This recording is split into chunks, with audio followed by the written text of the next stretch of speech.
Assalamualaikum warahmatullahi wabarakatuh. Innal hamdalillah nahmaduhu wa nasta'inu wa nastaghfiruh wa na'udzu billahi min shururi anfusina wa min sayyiati a'malina. May yahdihillahu fala mudilla lahu wa may yudlil fala hadiya lahu. Asyhadu an la ilaha illallah wahdahu la syarika lahu wa asyhadu anna Muhammadan abduhu wa rasuluh. Qala Allah ta'ala ya ayyuhalladzina amanu taqullaha haqqa tuqatih wa la tamutunna illa wa antum muslimun.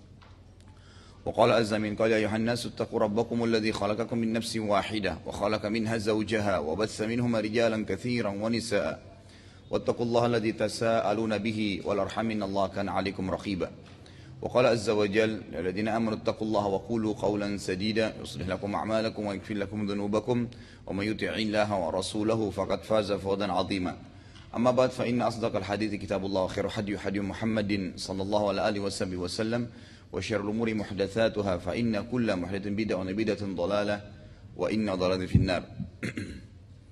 Pertama-tama saya mohon maaf terlambat ini. Mudah-mudahan saja Bapak Ibu sekalian tetap duduk di rumah Allah, di majelis ilmu, dicatatkan pahala oleh Allah Subhanahu wa taala. Karena memang tadi betul-betul ada udzur syar'i, tapi insyaallah ya semua tetap dinilai pahala seperti saya katakan tadi oleh Allah Subhanahu wa taala. Baik, kita masuk ke poin yang besar. Setelah panjang lebar membahas masalah kisah pasukan gajah, kemudian berkuasanya pemerintahan negeri Faris di Yaman, ya bagaimana Abraham masuk ke dari negeri Najasyi Afrika ke Yaman, kemudian bagaimana nanti dari Yaman pun ada dari anak keturunan raja aslinya yang mengeluarkan kembali atau yang menguasai kembali negeri Yaman itu. Kita masuk ke fase kisah kelahiran Nabi SAW, kemudian pertumbuhan beliau sebelum penobatan menjadi Nabi dan Rasul. Dimulai dengan Abdul Muttalib, paman Nabi SAW atau kakek Nabi SAW. Beliau dikaruniai oleh Allah Azza wa Jal seorang anak bernama Abdullah. Dan Abdullah ini adalah anak yang paling bungsu. Anak yang paling bungsu dari 10 orang anak laki-laki. Sudah pernah kita jelaskan bahwasanya Abdul Muttalib pernah bernazar waktu dia mencari sumur Zamzam, kemudian dia masih dibantu oleh satu orang anaknya yang bernama Harith, anak pertama paman Nabi SAW. Itu dia merasa lemah karena nggak ada yang membela dia. Maka pada saat dia menemukan air Zamzam dan dia dinobatkan menjadi Raja Mekah, karena nggak ada yang memiliki Zamzam kecuali dia pada saat itu. Ya setelah dia ke Madinah kehabisan air, ya karena ingin mencari peramal di sana, akhirnya keluarlah Zamzam dari bekas telapak kaki untanya dan seterusnya. Dia pulang ke Mekah, dia menjadi raja. Waktu dia menjadi raja, dia bernazar, dia mengatakan kalau seandainya ya saya dikaruniahi 10 orang anak laki-laki, maka saya akan sembelih salah satunya. Dan kebetulan ayah Nabi SAW adalah anak beliau yang ke-10 laki-laki. Jadi Abdul Muttalib dikaruniai oleh Allah Subhanahu wa taala anak 14. 4 perempuan, sisanya yang 10 itu semuanya laki-laki. Abdullah ini dinikahkan oleh Abdul Muttalib dengan umur yang muda. Khilaf di antara ahli sejarah antara 17 sampai 19 tahun. Dinikahkan dengan Aminah. Aminah adalah sepupunya sendiri. Aminah adalah sepupunya sendiri, tapi Aminah ini tinggalnya di kota Madinah. Pada saat menikah, dalam hitungan 6 bulan saja setelah menikah, Abdullah meninggal dunia. Abdullah meninggal dunia, berarti Nabi SAW kata para ulama, yatim sementara dia masih dalam perut. Dan juga perlu kita tekankan di sini Bapak Ibu sekalian, dan pernah saya jelaskan juga poin ini, istilah yatim itu hanya diberikan bagi orang yang kehilangan ayahnya. Karena yatim artinya orang yang kehilangan penaungnya. Di Indonesia biasanya ditambah piatu. Itu piatu istilah bagi orang yang kehilangan ibunya. Jadi kalau anak kehilangan ayah ibu dikatakan yatim piatu. Sebenarnya tidak ada istilah piatu dalam Islam. Yang ada cuma yatim. Dan yatim itu hanya orang yang meninggal ayahnya. Jadi kalau ibunya meninggal tidak dikatakan yatim karena penaungnya masih ada. Jadi semua orang yang meninggal ayahnya selama dia belum balik itu namanya yatim.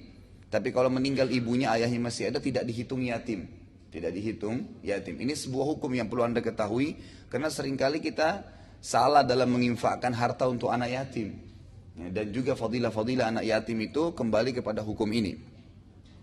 Intinya adalah Nabi SAW menjadi yatim pada saat beliau masih dalam perut ibunya, dan tepatnya pada tanggal 12 Rabiul Awal tahun gajah. Ini terakhir kita bahas kalau tidak salah itu masalah ya Abraha dihancurkan yang dikenal dengan tahun gajah, dan masyarakat Mekah menjadikan tahun gajah sebagai perhitungan tanggal mereka.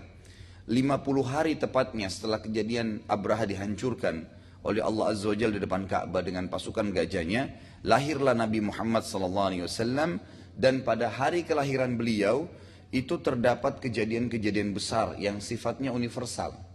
Artinya terjadi di seluruh dunia pada saat beliau SAW lahir. Yang pertama, kejadian yang terjadi pada saat hari lahirnya Nabi SAW adalah keluarnya ya bintang yang dikenal oleh, terlihatnya bintang yang dikenal oleh orang-orang Yahudi dengan istilah bintang Ahmad. Bintang Ahmad ini tidak diketahui oleh orang Yahudi saja, dan orang-orang Yahudi menemukan ini dalam kitab Taurat, bahwasanya Nabi terakhir nanti kalau lahir mereka akan melihat bintang dan mereka namakan bintang Ahmad, bintang tanda keluarnya Nabi terakhir. Dalam sebuah riwayat yang sahih yang menceritakan kepada kita tentang terlihatnya bintang Ahmad ini, seorang sahabat yang bernama Hassan ibn Thabit radhiyallahu anhu. Hassan ibn Thabit ini seorang ya masyarakat Madinah asli, beda umurnya dengan Nabi SAW 7 tahun. Beda umurnya beliau 7 tahun dengan Nabi SAW. Hassan ini nantinya akan menjadi penyair Nabi SAW. Beliau sangat mahir dalam bersyair, maka beliau nanti akan membela Nabi SAW itu dengan syairnya. Beliau berkata, saat aku berumur 7 tahun, suatu hari, aku pernah berada di salah satu pemukiman kaum Yahudi. Tepatnya umur 7 tahun itu berada di pemukiman Yahudi. Zaman dulu itu misalnya di Bekasi ini, kalau ada orang Yahudi tinggal kayak di kota Madinah itu mereka buat benteng sendiri. Kalau kita sekarang mungkin komplek perumahan, tapi zaman dulu dibuatin benteng. Jadi setiap suku itu punya benteng. Khawatir kalau suku lain menyerangnya gitu. Jadi dalam satu kota itu ada banyak lagi benteng-benteng gitu. Hassan bin Thabit sedang berada di salah satu benteng orang Yahudi, dan dia bercerita waktu umurnya 7 tahun di Madinah. Aku suatu hari pernah berada di salah satu pemukiman Yahudi di benteng mereka. Salah seorang dari pendeta Yahudi tiba-tiba naik ke atas menara yang tinggi dan berteriak dengan suara keras, lalu dia berkata, "Wahai sekalian kaum Yahudi, sungguh telah terlihat pada hari ini bintangnya Ahmad, yang tidak terlihat kecuali pada hari ia lahir." Yang tidak terlihat kecuali pada saat dia lahir. Dan sudah kita tekankan dan kita sering ulangi pada saat di awal-awal pertemuan sirah kita, bahwasanya orang-orang Yahudi ini orang-orang yang paling mengenal Nabi Muhammad SAW. Mereka paling tahu. Sampai dulu kita sudah jelaskan alasan orang-orang Yahudi masuk ke Madinah, karena mereka yakin akan ada Nabi terakhir keluar di kota ini dan bernama Ahmad. Serta Nabi SAW di awal pertemuan juga riwayat Imam Muslim, beliau berkata, saya punya 5 nama. Saya Ahmad, saya Muhammad, saya Mahi, saya Hashir, dan saya Aqib. Ya, itu nama Nabi SAW. Berarti Ahmad dan Muhammad sama nama Nabi SAW. Kemudian orang-orang Yahudi juga sering berkata kepada masyarakat asli Madinah, suku Aus dan Khazraj, suku asli Madinah yang nanti akan menjadi Ansar, nanti akan keluar Nabi terakhir di kota ini, dan kamilah orang yang paling pertama beriman kepadanya, serta kalau kami beriman dan kalian tetap kafir, maka kami akan memerangi kalian seperti peperangan Ad ya, dan Iram. Maksudnya kalian akan kami habisi semuanya. Ini berarti banyak sekali isyarat orang-orang Yahudi sangat mengetahui tentang Nabi alaihi salatu wassalam. Dan ditemukan dalam banyak ayat Taurat bahwasanya Nabi terakhir akan keluar ya di sebuah kota yang dipenuhi dengan batu-batu hitam yang tajam. Itu ada di Madinah. Dikenal sekarang dengan Harra Syarqiyah dan Harra Gharbiyah. Kalau Bapak Ibu lagi diberikan taufik oleh Allah umrah atau haji, terutama kalau lagi umrah ya, agak luang gitu waktunya, Ibu bisa dan Bapak minta sama gaibnya diantar keliling kota Madinah. Jadi bukan cuma tempat-tempat ziarah umumnya saja, tapi ada satu wilayah namanya Harra Syarqiyah, Harra Gharbiyah. Ya, wilayah timur dan wilayah barat. Ini dipenuhi dengan batu-batu hitam yang tajam dan luasnya luas sekali, ya. Bisa sampai puluhan mungkin ratusan kilometer. Jadi Madinah tidak akan pernah diserang atau tidak bisa diserang di zaman itu dari dua wilayah ini. Dari timur dan baratnya nggak mungkin bisa diserang. Karena orang kalau jalan kaki aja setengah mati, apalagi orang pakai kuda gitu. Nggak bisa sama sekali. Dan ini akan kita bahas juga pada saat kita membahas perang Khandak. Ya. Kenapa Nabi SAW membuat parit? Dan di mana Nabi SAW membuat parit? Ternyata dua wilayah timur dan baratnya ini karena penuh dengan batu, jadi nggak bisa diserang. Jadi beliau buat paritnya itu justru dari arah selatannya kota Madinah, karena Mekah dari arah selatan saja. Jadi beliau tidak mengelilingi seluruh Madinah dengan parit, tapi hanya di wilayah selatan saja. Karena timur dan baratnya penuh dengan batu-batu hitam yang tajam, di belakangnya itu jauh di daerah utaranya dari arah negeri Syam itu dipenuhi dengan perkebunan kurma yang sangat padat. Jadi sulit sekali untuk diserang Madinah kecuali dari selatan saja. Maka beliau buat nanti parit di arah selatan. Di Taurat disebutkan akan keluar nanti Nabi terakhir di sebuah kota yang bernama Thabah. Thabah ini artinya baik. Dan Nabi SAW mengatakan dalam hadis Bukhari Muslim, Madinah ini adalah Thabah Tayyibah. Jadi nama lainnya kota Madinah adalah Thabah dan Tayyibah. Jadi di situ ada wilayah yang disebutkan dalam Taurat, ada wilayah yang ada batu hitamnya dan wilayah yang dipenuhi dengan pohon kurma. Jadi sampai hari ini di seluruh Saudi itu belum ada yang bisa menyaingi Madinah ya dari perkebunan kurmanya. Banyak sekali. Ya saking banyaknya kurma sampai unta dan kuda yang mereka tunggangi pun itu mengkonsumsi kurma. Ya nanti kita akan lihat di perang Badr, Abu Sufyan itu berhasil mengetahui bahwasanya pasukan muslimin sudah sampai di wilayah Badr karena mereka menemukan, Abu Sufyan menemukan kotoran unta, itu ada kurmanya, ada biji kurmanya. Jadi Abu Sufyan tahu ini berarti unta dari masyarakat Madinah gitu. Berarti pasukan muslimin sudah sampai di wilayah ini gitu. Jadi sampai atau saking banyaknya masalah ini. Tapi intinya adalah orang-orang Yahudi sangat mengetahui. Dan ini Allah sebutkan dalam Al-Quran, A'udzubillahi minasyaitonirrajim, ya'rifunahu kama ya'rifuna abna'ahum. Mereka mengenal benar Muhammad itu sebagaimana mereka mengenal ya anak-anak mereka. Jadi mereka tahu betul. Nanti akan lebih banyak kita bahas di pertemuan-pertemuan kita ini. Lalu yang kedua, kejadian yang kedua adalah ibunya Nabi SAW Aminah melahirkan Nabi SAW tanpa ada kesulitan sedikit pun. Dari pertama hamil ya sampai melahirkan semuanya mudah. Semuanya mudah. Sebagian ahli sejarah mengatakan bahkan Aminah waktu melahirkan tidak menggunakan tenaga orang lain. Ya. Artinya melahirkan begitu saja. Melahirkan Nabi SAW keluar gitu. Dan sangat mudah. Tidak menggunakan kalau kita sekarang bidan atau dokter. Gitu. Yang ketiga adalah Nabi SAW telah lahir dalam keadaan mengangkat kepalanya ke arah langit seakan-akan orang sedang berdoa. Jadi waktu Nabi SAW lahir, itu langsung kepalanya menghadap ke langit, tangannya ke langit, seakan-akan sedang berdoa kepada Allah Azza wa Jalla. Ini banyak sekali diangkat oleh para ahli sejarah. Kemudian selanjutnya juga yang keempat adalah Nabi SAW lahir dalam keadaan terkhitan. Jadi sudah terkhitan dengan sendirinya. Kemudian juga yang kelima, Nabi SAW telah lahir tidak terbebani lagi dengan tari pusar. Tidak ada lagi tari pusarnya. Kalau kita kan masih nunggu seminggu, 2 minggu baru jatuh sendiri kering, ini enggak. Memang lahir dalam kondisi sudah sempurna. Ya. Sampai kelima berita ini sampai kepada Nabi SAW. Maaf, keempat berita ya. Karena yang satu tadi masalah Hasan bin Thabit. 4 berita ini waktu sampai kepada Abdul Muttalib. Tentang Aminah melahirkan tanpa kesulitan. Nabi SAW mengangkat kepalanya ke langit seakan-akan sedang berdoa. Beliau terkhitan dan tidak ada lagi tali pusarnya, gitu kan? Itu waktu sampai berita tersebut kepada kakek beliau, Abdul Muttalib. Abdul Muttalib sangat senang dan ia berkata, sungguh pada anakku ini terdapat perkara besar. Nanti ini orang jadi orang penting nih, nggak mungkin sembarangan seperti ini keadaannya. Lalu Abdul Muttalib membawa bayi Nabi SAW ke Ka'bah saat baru lahir dan ialah yang memberikan namanya Muhammad. Ada rahasia di sini nama Muhammad. Nama Muhammad ini dulu tidak dikenal oleh masyarakat Arab.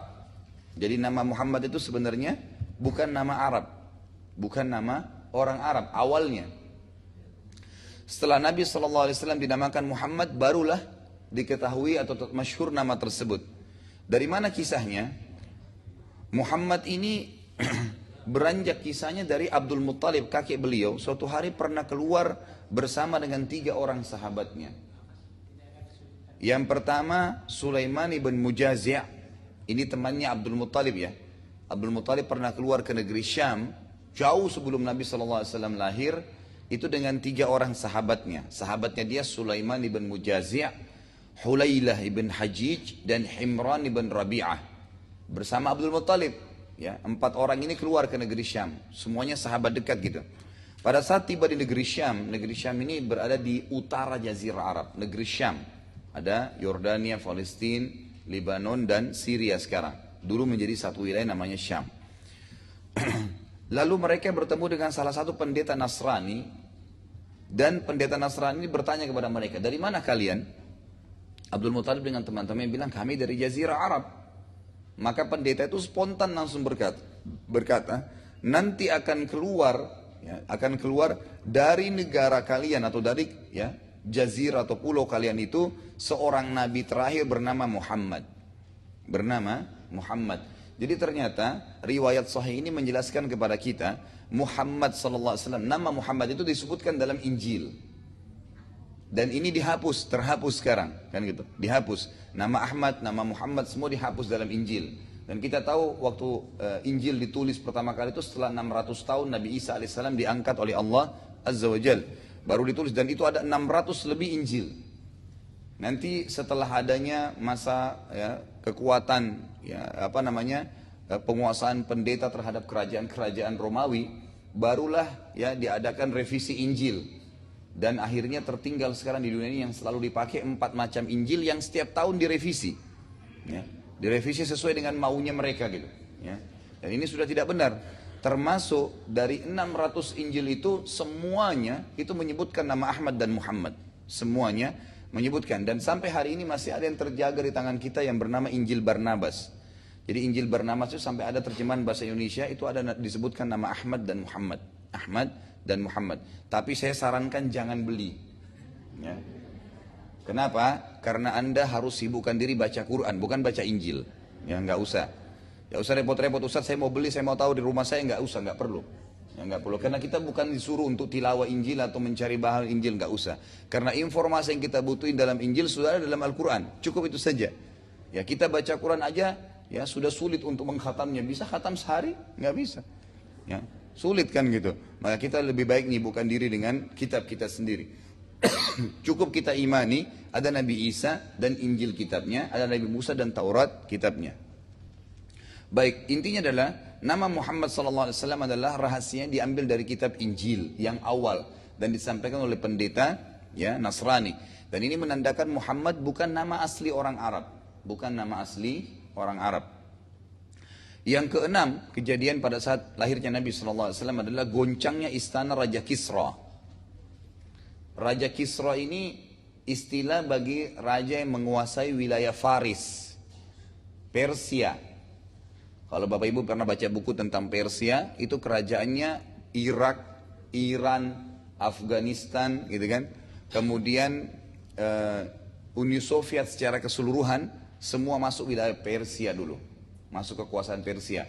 Dan kerajaan yang paling besar di zaman itu adalah Persia. Kemudian datang, maksudnya luas wilayah kekuasaannya.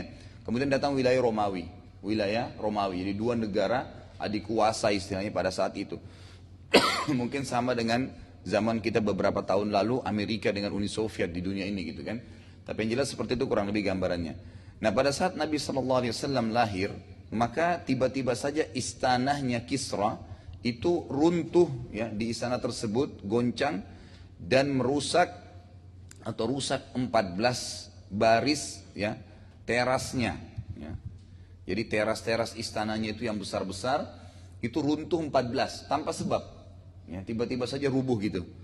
Melihat kejadian tersebut, Kisra, raja pada saat itu, khawatir lalu ia pun bermusyawarah dengan peramal-peramalnya. Dia punya banyak peramal. Ditanyakan, ini apa kejadiannya? Kenapa ada seperti ini? Lalu mereka menebak-nebak mengatakan, ini berarti kekuasaan negara Faris tinggal 14 raja saja. Lalu si Raja Faris itu yang Kisra yang berkuasa bilang, kalau 14 raja masih lama. Artinya setelah saya meninggal, anak cucu saya datang, baru yang ke-14 runtuh gitu.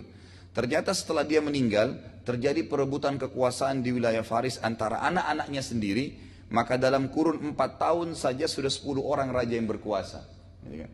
Dan terakhir memang runtuh kerajaan ini di zaman ya Umar radhiyallahu anhu. Jadi Umar radhiyallahu anhu itu berhasil meruntuhkan seluruh wilayah Faris masuk wilayah Islam. Masuk wilayah Islam. Jadi Afghanistan, Rusia, semua itu ya, Iran, Irak menjadi wilayah Islam.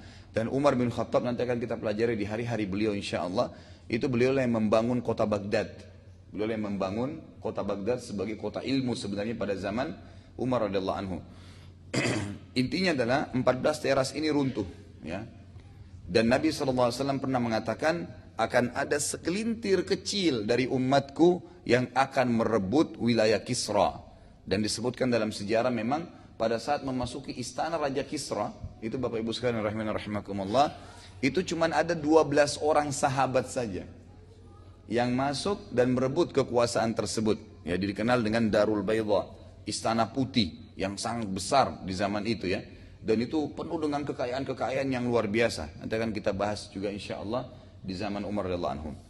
Intinya runtuh 14 ya, teras tersebut di lahirnya Nabi alaihissalatu wassalam. Lalu yang ketujuh, padamnya api sesembahan kaum Majus. Kalau dikatakan kaum Majusi berarti penyembah api. Jadi sekarang ini di dunia pun masih ada penyembah-penyembah api tersebut ya, kaum Majus. Dulu di zaman itu ada di wilayah antara Yaman dengan wilayah Persia, itu api yang sangat besar. Setiap hari mereka selalu melemparkan kayu bakar di situ sehingga terus menyala sepanjang tahun. Dan mereka menyembah api itu. Waktu Nabi SAW lahir tiba-tiba mati api tersebut. Tidak ada hujan, tidak ada apa. Dan mereka pada saat mau bakar kembali nggak pernah bisa. Maka api itu berhenti. Ya. Sampai tidak pernah lagi dibakar dan disembah. Yang kedelapan, kejadian adalah hanyutnya air sungai ya, yang diagungkan oleh Kisra. Ya.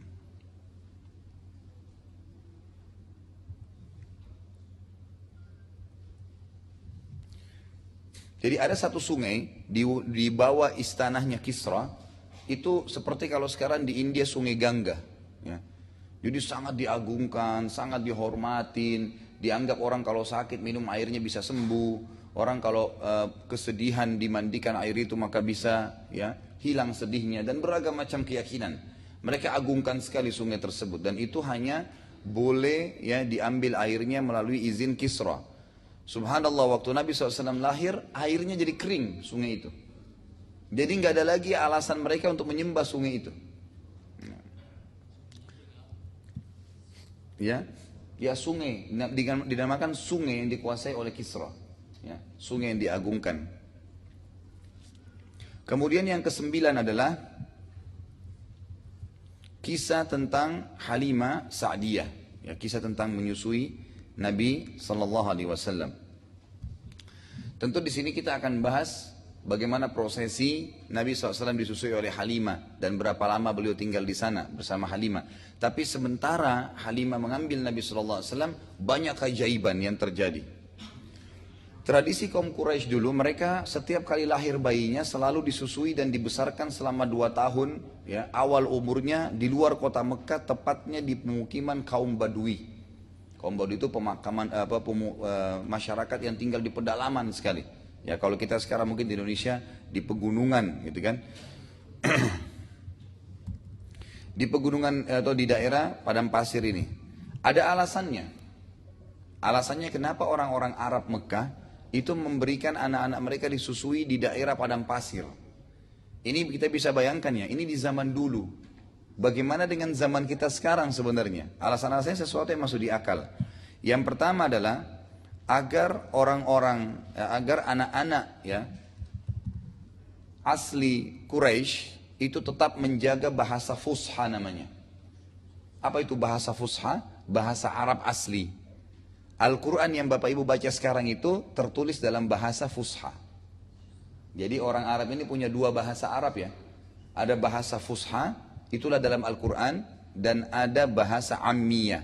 Ammiyah itu bahasa pasaran. Jadi kalau Bapak Ibu sekalian lagi ke Mesir, orang Mesir punya dialek sendiri, itu bahasa Ammiyah namanya. Nanti orang Sudan punya dialek sendiri, Tunis, Jazair, Maroko punya dialek sendiri, orang Syam punya dialek sendiri, orang Saudi punya dialek sendiri, Yaman punya dialek sendiri, semua punya dialek, itu namanya bahasa Ammiyah. Bisa saja mereka tidak saling faham satu sama yang lain. Mirip kalau kita sekarang Indonesia sama Malaysia ya. Kalau kita tidak biasa bahasa Melayu bingung juga gitu kan. Ya, jadi mereka menggunakan kalimat-kalimat yang aneh bagi kita. Saya dulu waktu tahun 89 pertama ke Mesir, kebetulan paman saya nikah sama orang Malaysia, istri beliau. Itu waktu kami baru datang gitu kan, baru masuk rumah, terus istrinya bilang, ini budak-budak sudah tiba. Saya sama sepupu saya bisik-bisikan, kita dibilang budak gitu. Padahal sebenarnya maksudnya anak-anak gitu kan. Nah ini contoh saja, beda dialek tapi bisa salah faham kan gitu. Nah sama itu, dalam bahasa Arab sama begitu. Jadi orang Mesir sama orang Saudi itu beda dialeknya. Bisa juga kalimatnya sama tadi, bahasa Melayu dengan kita itu. Gitu. Tetapi mereka tersatukan dengan bahasa Fusha. Nah bahasa Fusha inilah yang Allah gunakan atau turunkan Al-Quran dalam bahasa itu, yang dikenal dengan bahasa Quraisy. Nah kelebihannya orang-orang Quraisy pada saat itu menjaga bahasa Fusha itu. Mereka menjaga, makanya Allah turunkan Al-Quran dalam bahasa itu, Fusha ya. Nah orang-orang Badui juga, terutama orang-orang Arab di padang pasir asli, mereka pakai bahasa itu. Mereka pakai bahasa itu. Maka zaman itu kan dari zaman Nabi Ibrahim alaihissalam, banyak jemaah haji yang datang. Pernah antum masih ingat kisahnya ya, jemaah haji datang dari zaman Nabi Ibrahim alaihissalam sampai Nabi Ibrahim meninggal pun, sampai di zaman Nabi SAW orang masih pergi haji, gitu kan? Dan sampai hari kiamat nanti sudah menjadi hukmullah, itu haji tetap dikerjakan walaupun dengan beberapa retorika yang berbeda, gitu kan? Ada beberapa hukum yang berbeda dengan zaman Nabi Ibrahim alaihissalam. Tapi intinya karena banyaknya jemaah haji datang seperti sekarang, orang-orang Arab sendiri sepakat bahasa Arab yang paling kacau, tanda kutip ya, itu bahasanya orang Mekah. Kenapa? Karena sebentar ada orang Pakistan datang dialek Pakistan, ada orang Indonesia datang pakai bahasa Indonesia, ada orang dari mana datang pakai bahasa, dan orang Mekah itu bisa menguasai beberapa bahasa dan mempengaruhi bahasa mereka. Jadi makanya kalau Bapak Ibu lagi ke Mekah atau ke Madinah beda, kalau Bapak Ibu ngerti, orang Mekah itu beda dialeknya dengan orang Madinah. Ya, lebih cenderung lebih kasar, lebih cenderung agak teracak kalimat-kalimatnya gitu kan, kalau masyarakat Mekah. Intinya adalah pertama agar bahasa Fusha mereka terjaga, karena di wilayah Badui itu masih terjaga bahasa tersebut ya. Sementara kota Mekah sering kedatangan jemaah haji yang akhirnya ya mencampur baurkan bahasa mereka. Kemudian yang kedua, kesehatan, karena udara yang masih sangat baik, juga anak-anak mereka belajar hidup susah, belajar hidup apa adanya. Ini bayangkan kota Mekah itu tuh masih rumahnya dari tanah liat, gitu kan? Belum ada polusi seperti sekarang. Mereka sudah pikirkan udaranya beda dengan padang pasir, gitu kan? Ya karena memang secara medis terbukti begitu ya, udara yang dihirup itu kalau memang jauh dari polusi sehat, ya. Kemudian didukung dengan makanan yang baik, maka juga akan menjaga kesehatan, gitu kan? Juga agar mereka belajar hidup susah, karena di padang pasir serba harus dicari, airnya susah. Mereka belajar di Mekah masih banyak fasilitas untuk bisa didapatkan. Saat Nabi kita Muhammad SAW lahir, secara kebetulan wanita-wanita Badui dari suku Sa'diyah. Suku Sa'diyah ini dari suku Arab yang berada di padang pasir. Kalau tidak salah sekarang jaraknya sekitar 80 km dari kota Mekah. Ya. Jadi mereka masih ada sampai sekarang suku ini. Ya, sampai sekarang mereka masih ada. Mereka memang selalu menawarkan jasa-jasa mereka, jasa menyusui itu di zaman tersebut kepada masyarakat Mekah, karena kondisi ekonomi masyarakat Mekah itu masih lebih baik daripada mereka dan mereka hidup dari situ. Jadi dengan menyusui anak masyarakat Mekah selama 2 tahun itu, maka mereka akan dibayar. Mereka akan dibayar. Salah satu dari wanita tersebut ya, yang terkenal dalam sejarah Islam akhirnya adalah Halimah Sa'diyah. Sa'diyah adalah nama sukunya ya. Dan juga dia datang kebetulan waktu itu bersama suaminya yang bernama Harith. nama suaminya Sa'diyah ini. Keadaan Halimah dan suaminya waktu itu sangat miskin dan mereka pas-pasan hidupnya. Saat tiba di Mekah, ya, masing-masing dari wanita-wanita Sa'diyah ini keliling untuk mencari anak-anak yang siap untuk disusui. Mereka semua keliling, ya, dan pada saat tiba di rumah Aminah, mereka nolak. Tidak ada satu wanita pun dari wanita Sa'diyah ini yang mau menyusui Nabi SAW waktu itu. Termasuk Halimah. Awalnya. Kenapa? Karena tidak ada ayahnya. Nggak ada yang bayar nanti. Gitu. Mereka anggapannya begitu. Jadi semuanya menolak. Dan akhirnya mereka semua keliling kota Mekah. Ini awal sejarahnya ya. Sampai semuanya sudah mendapatkan ya anak susuan kecuali Halimah. Waktu Halimah ini teman-temannya semua sudah dapat. Dan mereka sudah lihat mau pulang ya untuk mulai tugasnya istilahnya, maka Halimah sedih, dia nggak dapat anak susuan gitu kan. Suaminya pun berkata kepada dia, coba aja kamu ambil anak yatim itu, siapa tahu justru jadi berkah buat kita gitu. Halimah pun akhirnya ya mengambil Nabi alaihi salatu wassalam. Ada sebuah kisah ringan di sini. Waktu Halimah datang dari kampungnya itu sekarang aja kalau sekitar 80 km, Bapak Ibu sekalian bisa bayangkan kalau kecepatan 80 km mobil atau 100 km baru sampai 1 jam gitu kan. Zaman itu naik unta, naik keledai, itu sangat lama gitu kan. Nah Halimah ini tidak punya kendaraan waktu itu kecuali keledai-keledainya sangat kurus. Teman-temannya dia ini saking kurusnya keledainya pada saat sedang jalan menuju ke Mekah, Halimah selalu di belakang sama suaminya dan suaminya tidak bisa naik bersama dia, pegang talinya gitu kan. Sampai mereka berkata, "Hai Halimah cepatlah, kau terlambatkan kami." Karena di padang pasir itu kalau orang berpisah sedikit bisa kehilangan jejak, nggak bisa lihat kemana arahnya. Apalagi kalau ada di dalam sebuah gurun, kita nggak bisa tahu ini kan arahnya kemana. Maka Halimah pun selalu berusaha untuk mempercepat. Yang terjadi adalah setelah Halimah ya, mengambil Nabi SAW waktu mereka mau pulang ke sana, baru dipegang dan niat mau mengambilnya, itu keledainya jadi kuat dan pada saat pulang ke kampungnya mendahului teman-temannya semua. Sampai teman-temannya semua bilang, "Hai Halimah, bukan ini keledai tadi yang kau pakai datang gitu." Ya. Halimah mengatakan, "Iya." "Lalu apa yang kau kasih makan dia?" Gitu kan. Kata Halimah, "Saya tidak kasih apa-apa." Gitu. Maka Halimah pun lebih dulu sampai ke perkampungan daripada teman-temannya. Ini diantara kisah-kisah yang diangkat oleh para ahli sejarah. Kemudian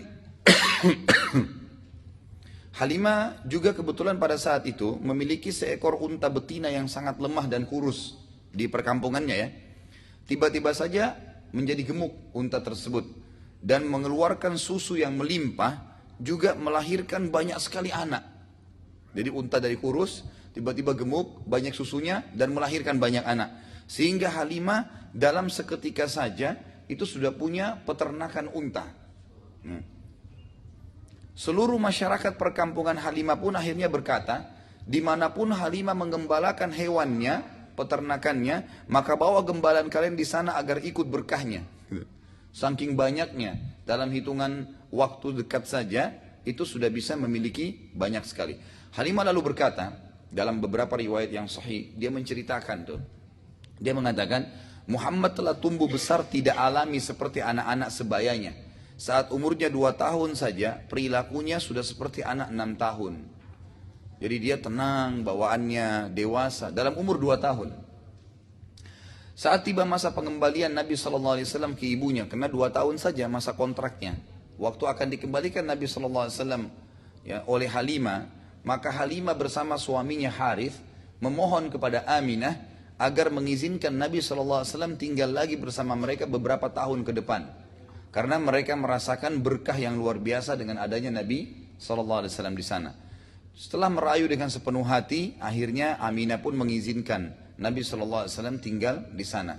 Di sini juga para ahli sejarah mengatakan ada satu sifat yang sangat positif dari orang-orang Badui ini. Mereka orangnya wafa. Wafa itu jujur sekali, amanah sekali. Makanya kenapa orang-orang Mekah ini, masyarakat Mekah percaya benar taruh anak di sana. Ini bukan 1-2 hari, 2 tahun gitu kan. Dan itu dalam 2 tahun bisa ketemu bisa enggak. Gitu.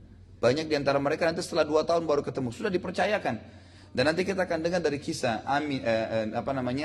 Halimah dan Harith ini bagaimana kejujuran mereka. Waktu mereka datang dan merayu Aminah untuk mengirim kembali Nabi SAW, dengan sepenuh hati akhirnya Aminah menyetujui. Maka akhirnya Nabi SAW tinggal bersama Halimah dan Harith sampai umur 6 tahun. Ya. Dan pada tahun inilah terjadi kisah pembelahan dada Nabi SAW. Terjadi di mana? Di wilayah pedalaman Badui tadi. Tempatnya Halimah dan Harith. Jadi dibelah dada Nabi SAW oleh 2 orang malaikat. Diceritakan dalam beberapa riwayat bahwasanya salah seorang anak Halimah, ya, laki-laki lebih tua dari Nabi SAW, tapi di sini tidak disebutkan namanya. Anak ini tiba-tiba saja sementara bermain dengan Nabi SAW, berlarian pulang ke rumahnya, lalu berteriak, ya, dengan wajah yang diselimuti ketakutan, "Wahai ayahku, wahai ibuku, saudaraku dari Quraisy sedang dikeroyok oleh 2 orang laki-laki yang memakai baju putih." Maka Halimah sama Harith ketakutan. Di mana posisinya? Di sebelah sana, diikutin. Saat tiba di sana, ya, lalu Halimah dan Harith bertanya, "Hai Muhammad, apa yang terjadi denganmu?" Nabi SAW ceritakan, "Sungguh telah datang kepadaku 2 orang yang mengenakan pakaian yang berwarna putih dan menjatuhkanku di tanah, lalu membelah dadaku serta mengeluarkan darinya bongkohan hitam." Nabi SAW masih belum paham. Masih 6 tahun, apa ini? Siapa yang datang nggak tahu. Anak kecil ditangkap, ditidurin, dibelah dadanya, dikeluarin. Tapi dia saksikan semua itu. Mendengar cerita Nabi SAW, maka Harith segera membuka baju Nabi SAW dan ternyata terdapat benar ada bekas jahitan di dada beliau. Ya, jadi dadanya memang betul-betul terjahit, kayak bekas dibelah gitu. Kejadian tersebut membuat Harith dan Halimah sangat ketakutan dan khawatir, sehingga mereka mengambil keputusan untuk mengembalikan Nabi SAW pada ibunya Aminah. Ini ketakutannya ya. Jadi karena ini amanahnya, maka dia khawatir. Yang dikhawatiri apa? Jangan sampai ini jin yang datang dan nanti satu waktu Muhammad meninggal, mereka diminta pertanggungjawabannya. Nah. Maka mereka sepakat berdua membawa Nabi SAW pulang ke Mekah. Waktu sampai di rumah Aminah, Aminah pun bingung. Kenapa kok tiba-tiba kalian tergesa-gesa memulangkan Muhammad? Padahal waktu umur 2 tahun kemarin kalian malah yang ngoyo istilahnya ya. Kalian yang minta-minta agar Muhammad dibawa kembali ke sana. Lalu Harith dan Halimah mengatakan tidak ada apa-apa, kami cuma mau mengembalikan saja. Dia nggak mau ceritain gitu. Sampai Aminah tekankan dengan sangat tegas, barulah mereka menceritakan kisahnya. Anehnya, Aminah ibu Nabi SAW dengan tenang mengatakan, "Apakah kalian takut dia diganggu oleh jin? Demi Allah tidak mungkin." Di sini orang Arab Quraisy tahu ada Tuhan namanya Allah. Tapi mereka masih berbuat kesyirikan. Apa itu kesyirikan? Syirik itu diambil dari kata-kata syaraka yusyariku, mempartisipasikan Allah dengan makhluknya. Jadi orang-orang Quraisy itu masih bilang, Masya Allah, gitu kan? Mereka masih bilang, Insya Allah, itu kalimat bagi mereka biasa. Siapa yang ciptakan langit dan bumi? Allah, gitu kan? Tapi mereka masih menyembah berhala sebagai perantara antara mereka dengan Allah. Itu yang dikatakan partisipasikan Allah dengan makhluk dalam hal ibadah. Dan ini sudah pernah saya tekankan, di zaman sekarang masih banyak perilaku orang-orang kafir Quraisy. Dalam sholatnya dia mengatakan, Iyyaka na'budu wa iyyaka nasta'in, hanya kepadamu kami menyembah, hanya kepadamu kami minta tolong. Selesai salam pergi kuburan sebelah masjidnya. Minta-minta pada kuburan tersebut, dianggap kuburan orang soleh lah, orang alim lah. Apa bedanya dengan orang Quraisy yang membuat berhala? Makanya para ulama mengatakan, saya heran melihat ada orang yang datang ke kuburan yang dianggap orang alim, minta-minta, sementara di dalam kuburan itu sudah menjadi tanah. Dan manusia biasa seperti dia. Kenapa Bapak Ibu sekalian kita membacakan salawat untuk Nabi SAW? Apa itu salawat? Minta agar Allah tambahkan rahmat untuk beliau. Nabi diampuni dosanya. Tapi kita masih minta ya membacakan salawat dalam banyak keadaan kita. Zikir pagi sore disuruh baca 10 kali. Kemudian sebelum salam setiap sholat kita membaca. Pada hari Jumat disuruh membaca. Banyak sekali perintahnya gitu kan. Kenapa kita baca itu? Karena Nabi SAW sendiri masih membutuhkan tambahan rahmat Allah. Apalagi manusia biasa. Maka jangan jahil. Jangan sampai keliru. Dianggap kuburan ini berkah. Pergi minta-minta di sana. Ya, ini semua tidak benar. Ya, Nabi SAW waktu meninggal, para sahabat tidak pernah sekalipun ya menyapu-nyapu ya kuburan beliau, mencari berkah di kuburan beliau, itu tidak pernah terjadi. Tidak pernah terjadi dalam kehidupan para sahabat. Maka harus hati-hati. Justru orang mati itu membutuhkan kita. kita. Makanya kita kalau lewat di kuburan atau ziarah kuburan disuruh baca salam dan mendoakan mereka yang sudah mati. Siapapun itu. Siapapun itu kita dianjurkan membaca doa untuk mereka. Termasuk para sahabat Nabi yang mulia. Ridwanullahi alaihim. Nabi SAW setiap hari Senin dan Kamis menziarahi Baqi dan memberikan salam dan mendoakan mereka. Sementara di Baqi banyak sahabat Nabi yang mulia yang meninggal. Ya, termasuk diantaranya adalah Sa'ad bin Mu'adz radhiyallahu anhu. Sa'ad bin Mu'adz ini sampai kata Nabi SAW waktu dia meninggal, arsy-Nya Allah goncang. Karena dekatnya dengan Allah SWT. Dikubur di Baqi. Tapi Nabi SAW setiap Senin Kamis memberikan salam dan mendoakan mereka. Artinya orang yang sudah mati butuh doa. Bukan kita yang berdoa di situ. Allah tidak ingin dipartisipasikan dengan makhluknya. Anda minta langsung kepada Allah Azza wa Jalla. Langsung angkat tangan ke langit, selesai. Komunikasi dengan Allah. Baik, intinya Aminah berkata, apakah kalian takut dia diganggu oleh jin? Sungguh demi Allah tidak mungkin, karena aku saat mengandungnya sempat mimpi mengucapkan kalimat u'idzuhu billahil azim min kulli syarrin wa ainin hasid, yang artinya u'idzuhu billahil azim, saya meminta atau menjauhkan diri dari Allah yang maha agung untuk bayi ini, min kulli syarrin, dari segala keburukan, wa ainin hasid. Ya, jadi termasuk keburukan jin di sini, keburukan apa saja, dan juga mata hasutnya orang atau iri dengkinya orang. Intinya adalah pada saat itu Halimah dan Harith tetap saja mengembalikan Nabi SAW. Maka pada saat umur 6 tahun Nabi SAW tinggal kembali bersama ibu beliau. Nah pada saat umur 6 tahun ini baru saja beberapa bulan bersama dengan ibunya, maka ibunya Aminah mengajak ya Nabi SAW itu untuk ke Madinah, pergi ke Madinah. Jadi beliau sudah pernah datang ke Madinah pada saat umur 6 tahun itu untuk menziarahi keluarga ibunya karena asli dari Madinah. Waktu pulang dari Madinah, tepatnya di wilayah Rabwah namanya. Rabwah ini sekitar pertengahan pas antara Mekah dan Madinah, mungkin 200 kiloan dari Madinah. Itu Aminah meninggal dunia. Aminah ibu Nabi SAW meninggal dunia. Dan ini ada riwayat yang sahih menjelaskan Nabi SAW ini tentang keadaan ibunya Aminah. Ya. Kata Nabi SAW, aku meminta izin kepada Tuhanku untuk menziarahi ibuku. Ini setelah hijrah ke Madinah. Ya. Maka aku diizinkan dan aku meminta agar beristighfar untuk ibuku, maka aku tidak diizinkan. Kenapa? Karena Aminah meninggal dalam kondisi menyembah berhala. Menyembah berhala. Dan ini membantah banyak pendapat orang yang mengatakan tidak mungkin kedua orang tua Nabi SAW mati dalam keadaan kafir. Siapa yang bilang tidak mungkin? Kita punya wahyu. Ada jelas wahyu yang menyampaikan. Jangankan Nabi Muhammad SAW, ayah kakek beliau Nabi Ibrahim, ayahnya Azar meninggal dalam keadaan kafir. Nabi Nuh anaknya dalam keadaan kafir. Nabi Lut ya istrinya, gitu kan? Yang tidur bersama dia, istrinya hidup bertahun-tahun punya anak keturunan darinya kafir, disiksa oleh Allah Subhanahu wa taala. Jadi bukan mustahil, hidayah di tangan Allah Subhanahu wa taala. Jadi riwayat ini menjelaskan memang ibu Nabi SAW meninggal dalam keadaan kufur, kan gitu. Dan itu bukan aib untuk Nabi SAW, itu makdurullah, kita nggak tahu apa hikmahnya Allah Subhanahu wa taala di situ. Begitu pula dengan ayah Nabi SAW, sebagaimana dijelaskan dalam sebuah riwayat yang sahih. Ada seorang, jadi Nabi SAW selalu ingatkan sahabat, kalau telah turun hukum, jangan banyak bertanya lagi. Jangan lagi tanya, kenapa?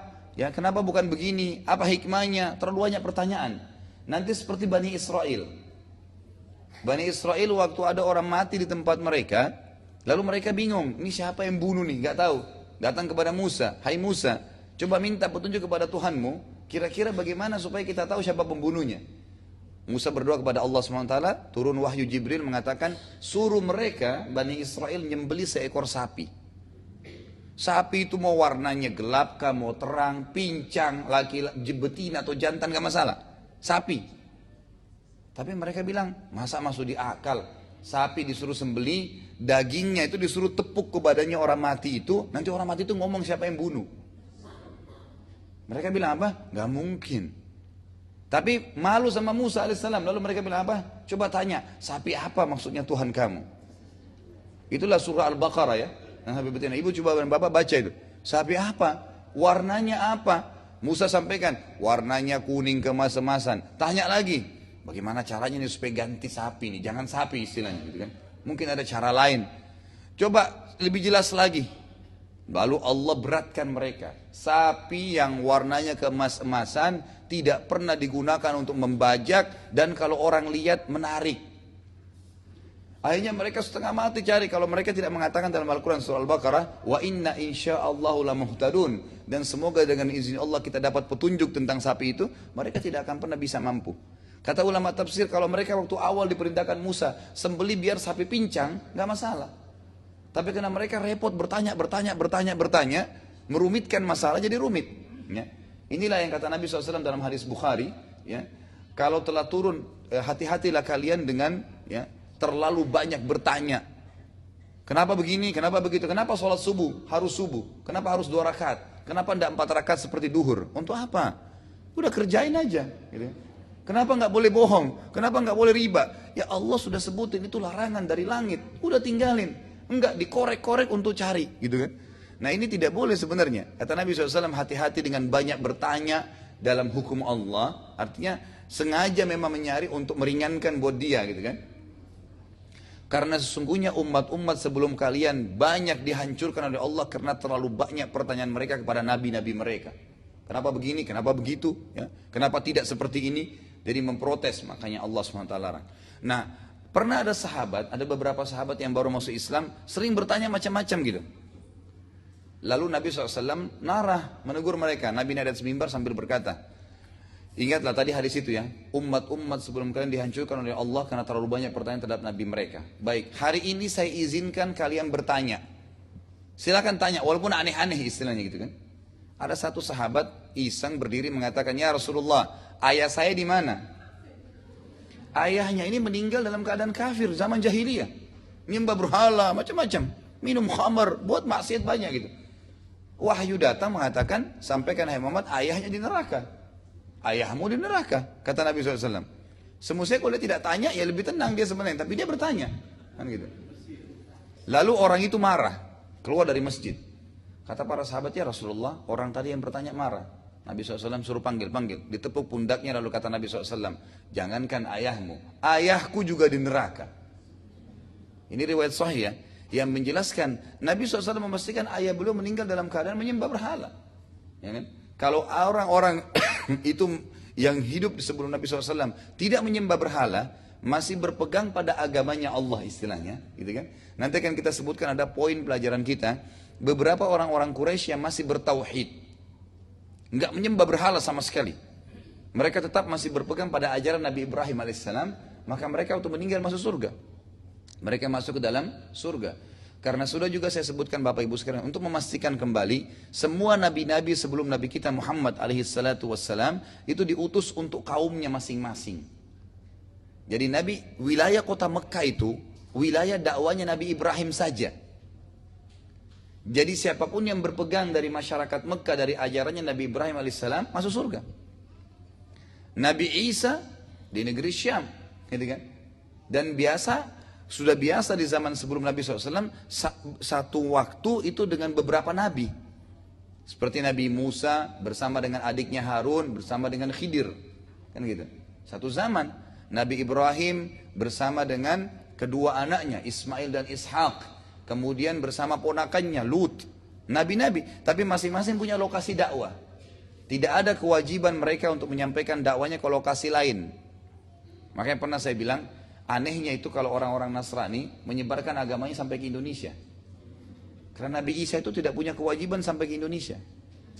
Cuma di Bani Israel saja. Beda dengan Nabi Muhammad SAW. Karena Allah mengatakan, wa ma arsalnaka illa rahmatan lil alamin. Kami enggak utus kaum Muhammad kecuali untuk seluruh alam semesta. Memang begitu. Dan Nabi SAW waktu diutus karena beliau Nabi terakhir, tidak ada Nabi sezaman dengan beliau. Enggak ada lagi. Beliau sendirian. Pada zaman beliau diutus. Baik, kembali kepada kisah kita. Setelah kembali ke Mekah, Nabi SAW akhirnya ibunya dikuburkan di Rabwah, ya kan? Setelah kembali ke Mekah, maka Nabi SAW dinaungi oleh kakeknya Abdul Muttalib. Karena sudah ayah ibunya nggak ada lagi, tinggal sama kakeknya. Keluarga Abdul Muttalib ini hampir seluruhnya hidupnya waktu itu ya pas-pasan.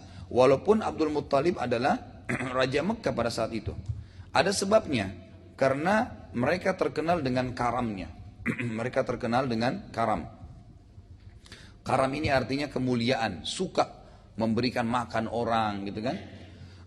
Sampai tradisi orang-orang Quraisy itu yang sangat menarik sebenarnya, yaitu termasuk kehidupan keluarga Nabi SAW di Mekah. Itu mereka biasanya tiap malam menyalakan api unggun di depan rumah mereka, itu untuk memberikan isyarat kepada siapapun yang butuh bantuan makanan, bantuan apa saja bisa datang ketuk rumahnya jam berapa saja. Itu saking karamnya gitu. Keluarga Abdul Muttalib hampir seluruhnya hidup mereka pas-pasan waktu itu, walaupun Abdul Muttalib adalah raja di Mekah. Hal ini disebabkan karena mereka terkenal sangat mulia dan mereka dari sisi lain menghabiskan harta untuk tugas, ya tugas utamanya adalah pengurusan jemaah haji. Ya, jadi zaman itu makan minumnya jemaah haji ditanggung oleh orang-orang Quraisy, terutama keluarga Abdul Muttalib, ya. Yang dikenal dengan siqaya dan rifadah, ya, memberikan makan, minum, ya, kemudian pengurusan atau pengawasan terhadap atau perawatan terhadap Ka'bah sendiri. Dari kehidupan inilah Nabi SAW akhirnya terbentuk menjadi pribadi yang unggul karena lebih peduli terhadap kebutuhan orang lain, terutama pada tamu-tamu Allah Azza wa Jal yang sedang datang ibadah haji. Dan juga beliau akhirnya terbiasa dengan hidup yang sederhana. Jadi sudah tadi hidup dengan Halimah Sa'diyah, kemudian hidup lagi dengan Abdul Muttalib yang memang Raja Mekah tapi lebih peduli dengan masyarakat umumnya.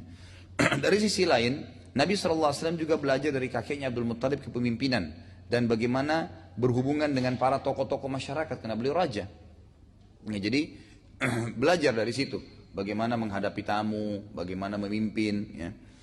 Nabi SAW selama 2 tahun terus mengikuti kakeknya Abdul Muttalib, bahkan ikut duduk di majelisnya. Umurnya 6 tahun sampai 8 tahun. 2 tahun itu selalu ikut terus dengan kakeknya Abdul Muttalib dalam majelisnya sebagai Raja Mekah. Sementara beliau itu masih umur 6 sampai 8 tahun ya.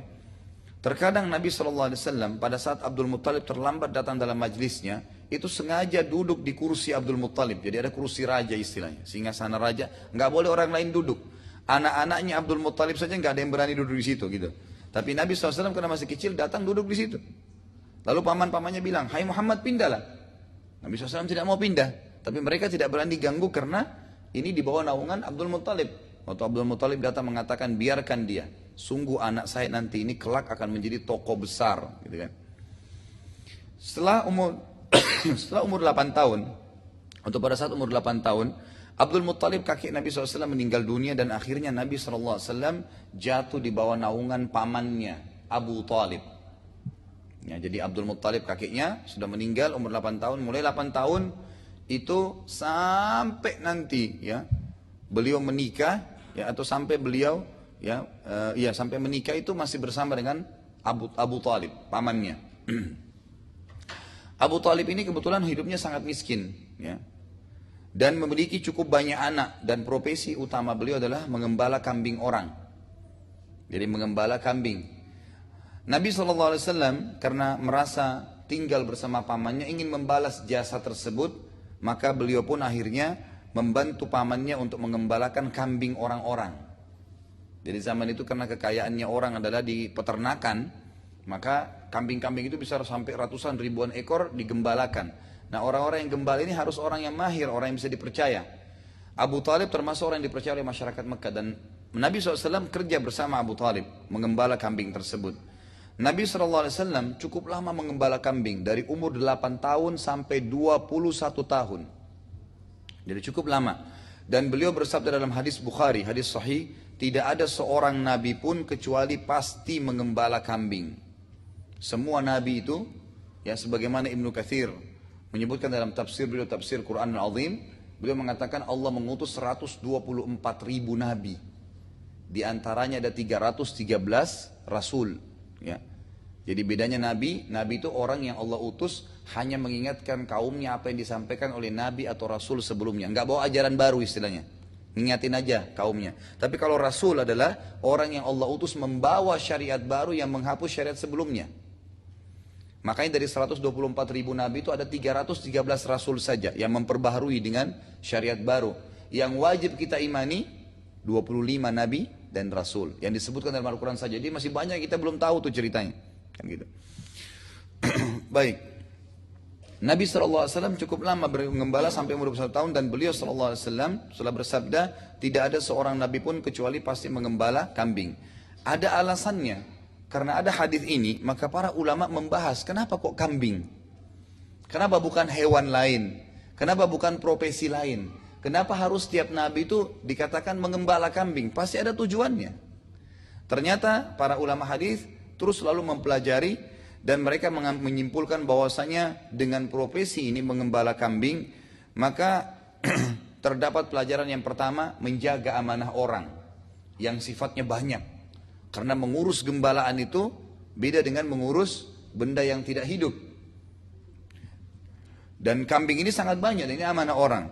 Yang kedua, membantu orang yang telah berbuat baik. Karena Nabi SAW pada saat mengembalakan kambing pamannya itu membalas jasa. Kena numpang di rumah orang, maka beliau balas dengan itu. Ya, ini berarti kita juga harus mengingat jasa orang-orang. Ya, sampai tersebar berita di kalangan orang-orang Arab sampai hari ini, ya, itu ada sebuah prinsip.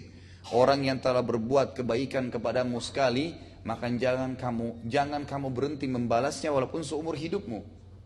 Sekali saja. Kalau orang itu pernah buat baik, maka kamu mestinya membalas kebaikan tersebut seumur hidupmu. Ya, itu saking pentingnya untuk mempedulikan tentang keadaan orang atau balasan terhadap orang yang telah berbuat baik. Juga ada pelajaran besar bagaimana Nabi SAW dari umur 8 tahun dianjurkan agar atau diajar oleh Allah SWT agar punya penghasilan sendiri.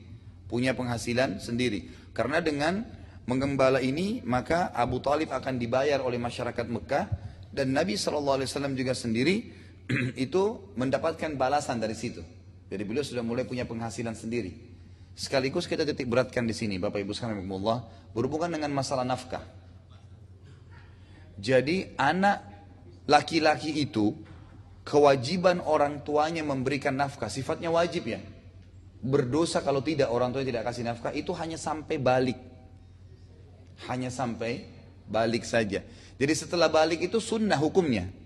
Karena anak laki-laki itu malah ditekankan dalam hukum syari untuk bekerja, ya, mencari penghasilan sendiri. Walaupun tentu tetap orang tuanya tidak mungkin biarkan. Tapi ini kita bicara masalah hukum wajib sunnahnya. Beda dengan anak perempuan ya. Anak perempuan itu tetap wajib orang tuanya memberikan nafkah kepadanya sampai ya dia menikah. Kalau tidak menikah sampai dia meninggal.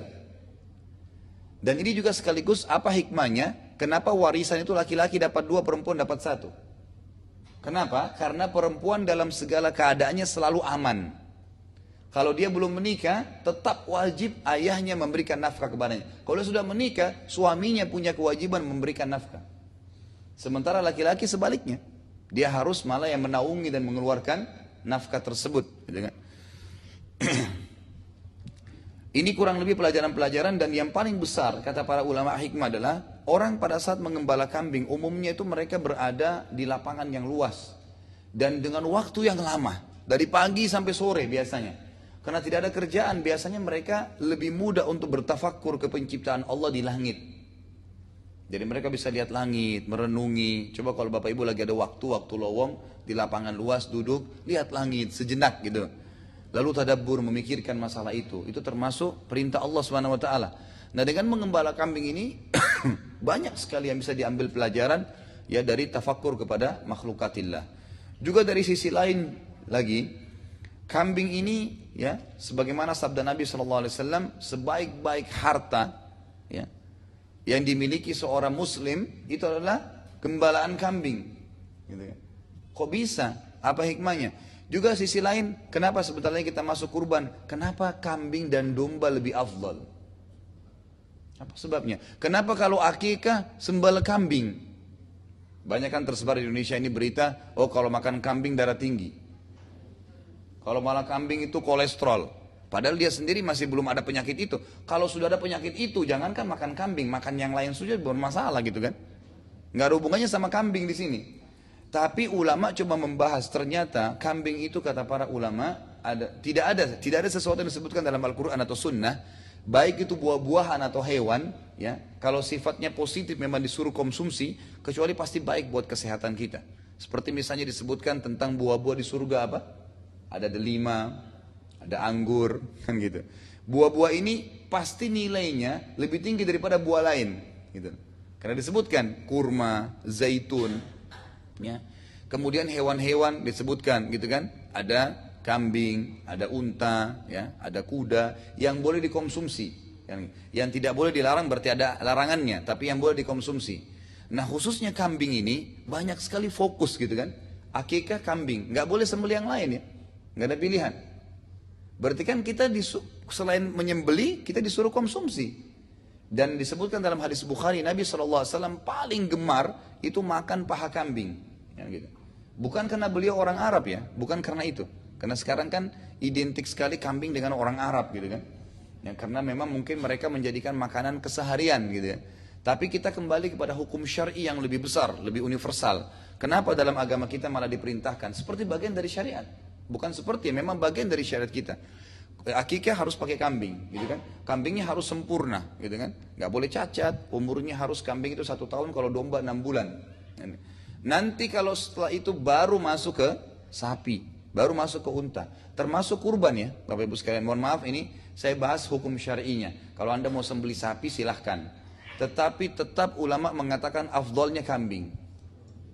Kenapa? Karena Nabi SAW menyembelih untuk diri beliau sendiri bahkan domba. Dan jumlahnya disunnahkan lebih dari 1 ekor. Kalau punya kemampuan. Karena Nabi SAW menyembelih 63 ekor untuk diri beliau sendiri. Untuk diri beliau sendiri. Dan beliau menyembelih dengan tangan beliau 13 ekor. Jadi laki-laki itu bahkan ulama hadis bilang dianjurkan agar menyembelih sendiri. Belajar. Ya, dari 63 beliau menyembelih sendiri 13 ekor, sisanya Ali bin Abi Thalib lanjutkan dalam hadis Bukhari. Intinya adalah mengembala kambing ini ternyata di hewan kambing ini setelah diteliti sampai hari ini sudah ada penelitian susunya adalah susu yang paling tersehat ya di dunia. Kemudian kandungan kambing dagingnya itu sebenarnya daging yang jauh dari kolesterol memang sebenarnya. Tapi di sini umumnya kebanyakan orang mungkin kalau dihubungkan dengan masalah lemaknya, masalah gajinya dan segala itu memang mungkin umumnya hewan ya. Tapi kalau dagingnya sendiri tidak, ya kan gitu. Dagingnya sendiri tidak. Makanya hikmahnya seperti kambing itu sebenarnya hewan makanan umat Islam. Bayangin kalau Idul Kurban disuruh semua muslim yang mampu sembelih kambing misalnya itu domba, berarti kan kita akan konsumsi. Perintah itu dari Allah yang menciptakan semuanya. Berarti Allah lebih tahu hikmahnya. Allah lebih tahu gitu kan. Jadi bahkan ulama mengatakan orang yang tidak terbiasa mengkonsumsi kambing dianjurkan untuk memakan dan niat karena sunnah Nabi SAW. Sehingga dia dapat pahala. Ya kalau orang niat makan kambing karena ngikuti sunnah Nabi, maka dapat pahala. Ya, ini kayaknya yang senyum-senyum yang jarang makan kambing ya. Nah,